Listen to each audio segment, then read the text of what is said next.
Hi friends, మీరు 2026 calendar కొనేదానికి వెళ్తూ ఉన్నారా? అయితే ఒక్క క్షణం ఆగి ఈ వీడియో చూడండి. క్యాలెండర్ అనేది ఒక లాటిన్ వర్డ్. ప్రాచీన రోమ్ భాషలో క్యాలెండా అంటే కొత్త నెలలో మొదటి రోజు అని దాని అర్థం. అసలు మనం ఇప్పుడు వాడుతున్న క్యాలెండర్ పేరు గ్రెగోరియన్ క్యాలెండర్. దీన్ని 1582లో పోప్ గ్రెగోరీ ది 13th అనే Roman Catholic church Pope launch చేశారు. కాలక్రమేణా యూరోప్ మొత్తం వ్యాప్తి చెంది దాని ద్వారా బ్రిటిష్ నుంచి భారతదేశానికి వలస వచ్చింది. అప్పటికే భారతదేశంలో క్యాలెండర్ లేదా అంటే అప్పటికే క్యాలెండర్ ఉంది. దాని పేరు పంచాంగ. పంచాంగ అనేది ఒక సంస్కృత పదం.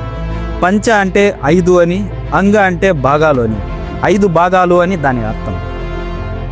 సూర్యుడు చంద్రుడు మధ్య కోణాన్ని తిథి అని, చంద్రుడు ఏ నక్షత్రం దగ్గర ఉన్నాడో చెప్పేదాన్ని నక్షత్రం అని, గ్రహాల క్రమం ఆధారంగా వారం, సూర్య చంద్ర గమనాల మొత్తాన్ని యోగం, తిథి అర్ధభాగాన్ని కరణం, ఇలా 5 భాగాలుగా పంచాంగాన్ని విభజించారు. పంచాంగం ఒక ఖగోళ గణితం. పంచాంగం అంటే కేవలం క్యాలెండర్ మాత్రమే కాదు, ఆకాశంలో గ్రహాల కదలికను బట్టి భూమిపై నివసిస్తున్న మానవుని శుభ అశుభ మంచి చెడులను నిర్ధారించే గొప్ప గ్రంథం. మరి ఇప్పుడు ఎవరైనా వాడుతున్నారంటే 10/100 అని చెప్పొచ్చు.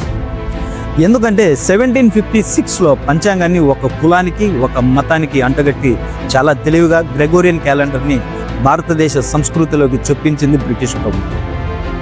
భారతదేశానికి స్వాతంత్రం వచ్చిన తర్వాత అంటే 1955లో మేఘనాథ్ సాహా గారి ఆధ్వర్యంలో ఒక కమిటీ వేసి శక సంవత్ అనే ఒక నేషనల్ క్యాలెండర్ని రిలీజ్ చేసింది అప్పటి భారత ప్రభుత్వం.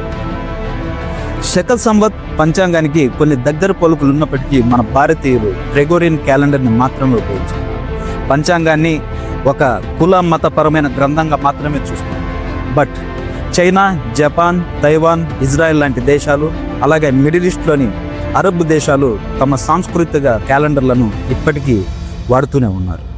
ఇప్పటికైనా మన పంచాంగాన్ని క్యాలెండర్లో వాడుకుందాం.